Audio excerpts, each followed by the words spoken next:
Di ruang rapat mewah kantor pengacara di pusat Jakarta, udara terasa berat seperti sebelum badai.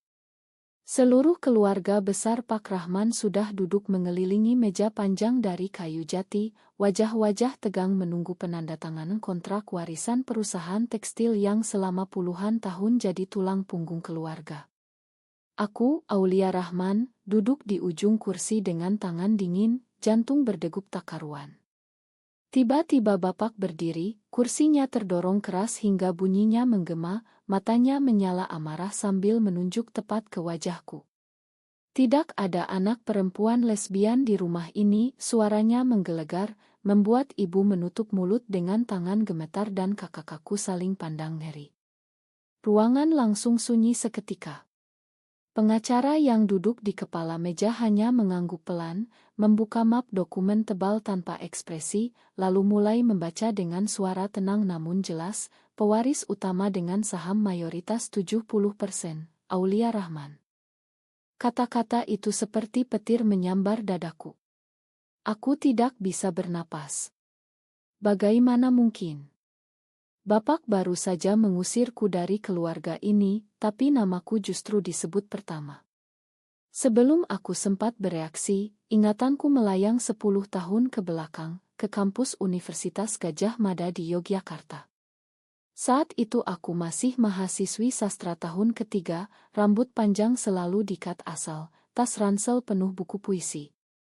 Di kelas puisi modern, aku bertemu Mira untuk pertama kali. Dia duduk dua bangku di depanku, suaranya lembut saat membacakan sajak Sapardi Djoko Damono.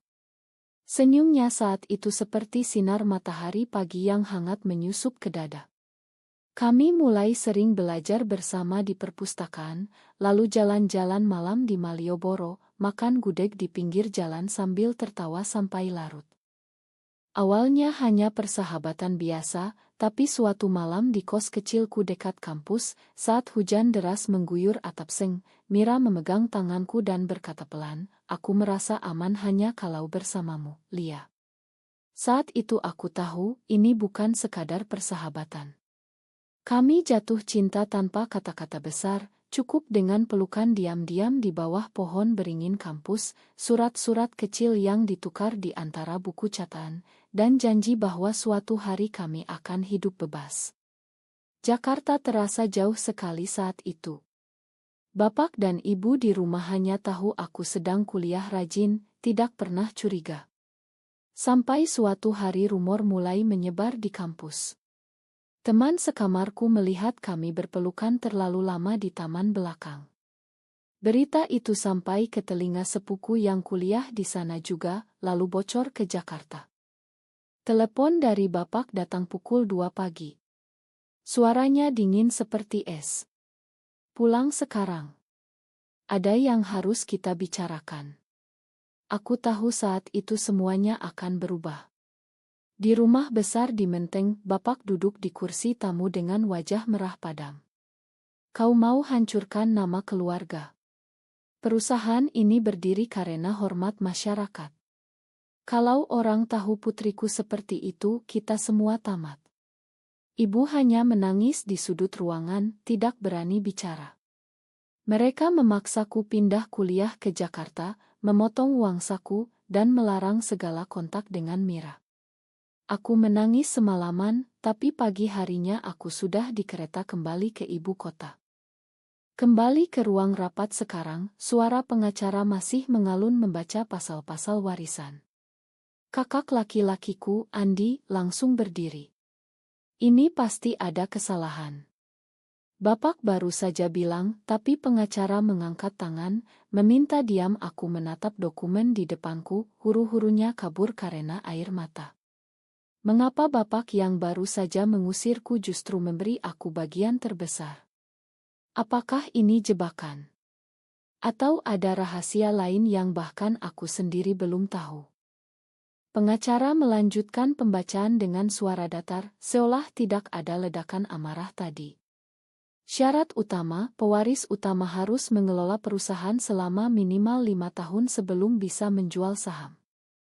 Bapak duduk kembali, napasnya masih berat, tapi matanya tidak lagi menatapku. Ibu menyentuh lenganku pelan di bawah meja, bisikannya hampir tak terdengar.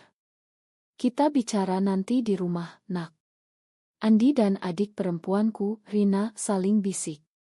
Aku merasa seperti boneka di tengah sandiwara yang tak ku mengerti. Ruangan beraj dingin ini tiba-tiba terasa pengap. Ingatanku kembali lagi ke hari aku memutuskan Mira. Di stasiun kereta Yogyakarta, Mira berdiri dengan mata sembab, tas ranselnya tergantung di bahu. Lia, tolong katakan ini bukan akhir, pintanya dengan suara bergetar. Aku menunduk, tak berani menatap matanya yang dulu selalu membuatku merasa utuh. Kata-kata bapak masih bergema di kepala, kalau kau tidak berubah, kau bukan anakku lagi. Jadi aku mengucapkan kalimat yang paling kejam, ini salah, Mira. Aku bukan seperti itu. Lupakan aku. Mira mundur selangkah seolah aku menamparnya. Air matanya jatuh, tapi dia tersenyum pahit. Kalau begitu, selamat tinggal, Aulia. Semoga kau bahagia dengan kebohonganmu. Dia berbalik dan naik ke kereta tanpa menoleh lagi. Aku berdiri di peron sampai kereta hilang, dada terasa hampa.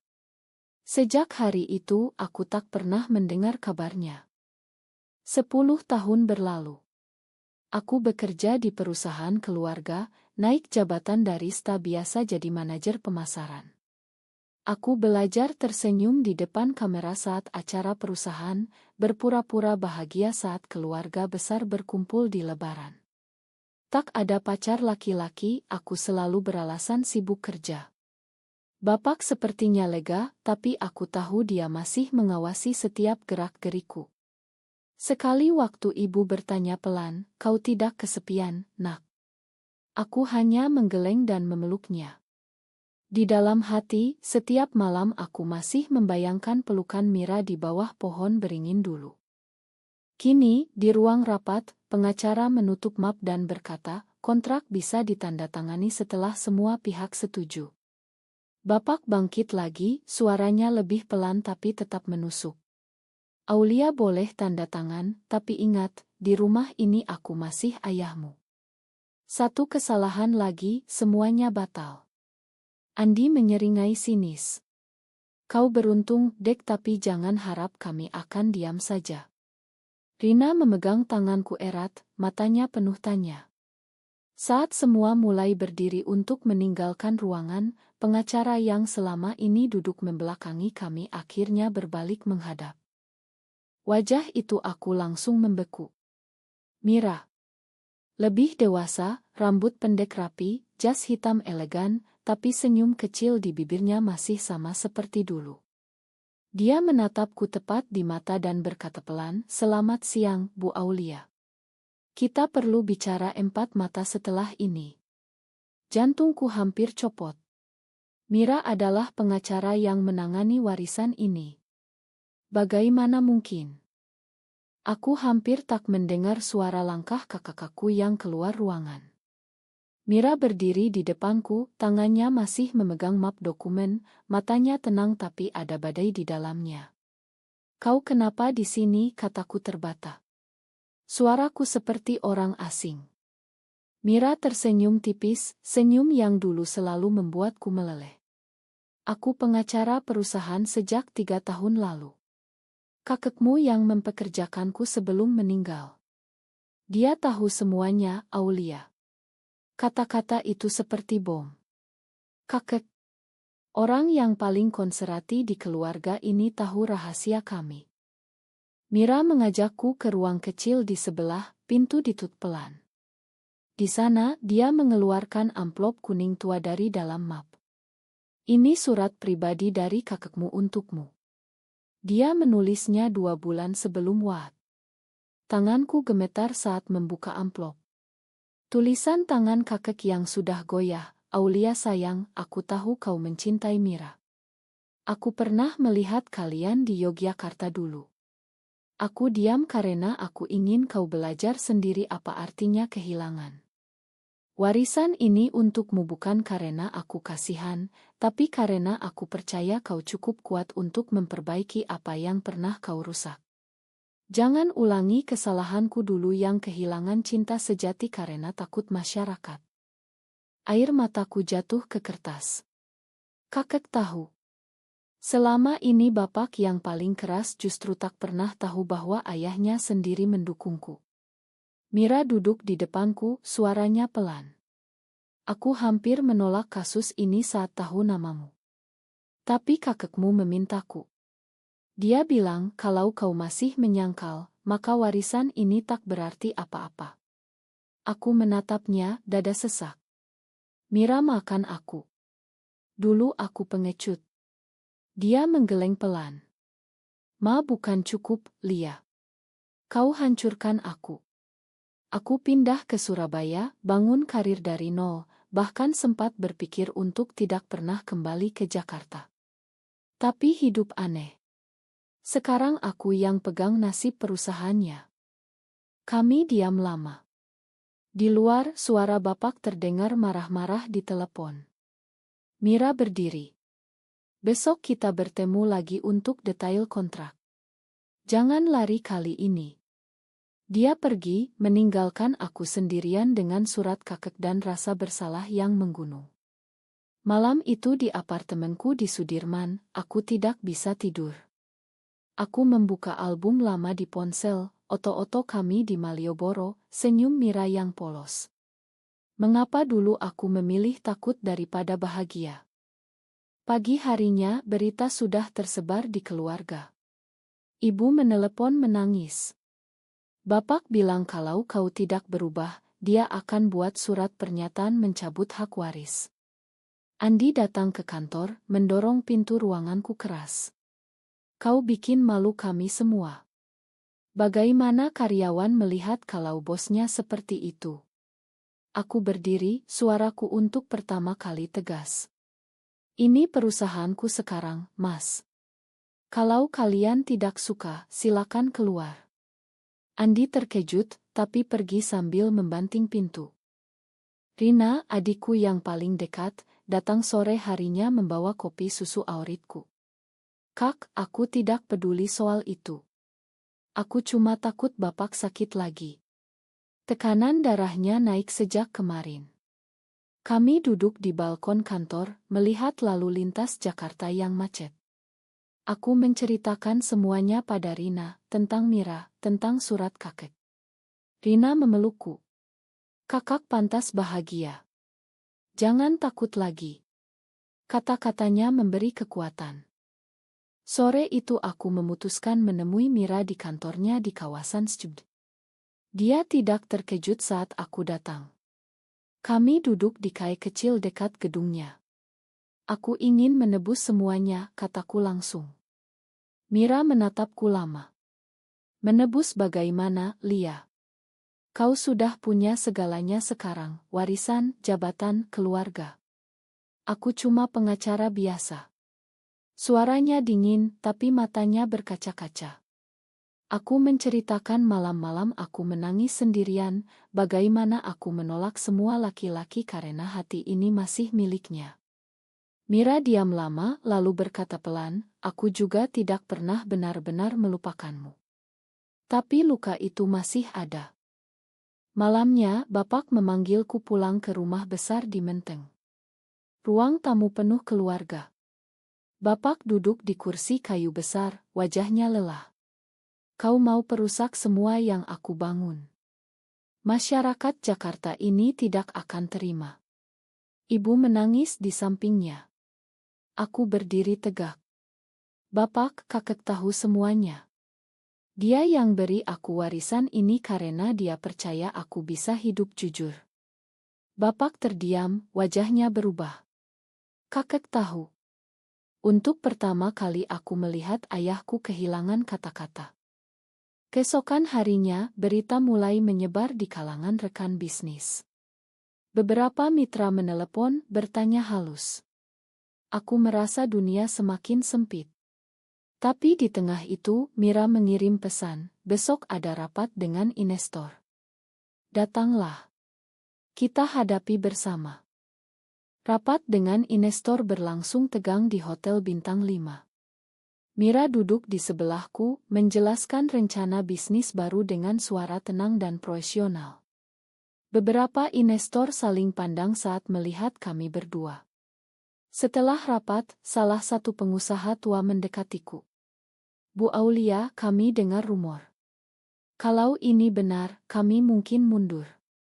Kata-katanya seperti pisau. Aku menjawab tegas, perusahaan ini berdiri karena kualitas, bukan karena siapa yang memimpin di rumah. Kalau Bapak tidak nyaman, kami hormati. Mira memegang tanganku di bawah meja, memberi kekuatan. Malam itu kami berdua jalan di Taman Suropati. Mira berhenti di bawah lampu taman. Dulu aku bilang aku aman hanya kalau bersamamu. Sekarang aku sadar, aku juga ingin kau aman bersamaku. Kami tidak berpelukan di depan umum, tapi jari-jari kami bertautan sebentar. Itu cukup. Keesokan paginya, Bapak datang ke kantorku. Wajahnya tidak lagi marah, tapi lelah.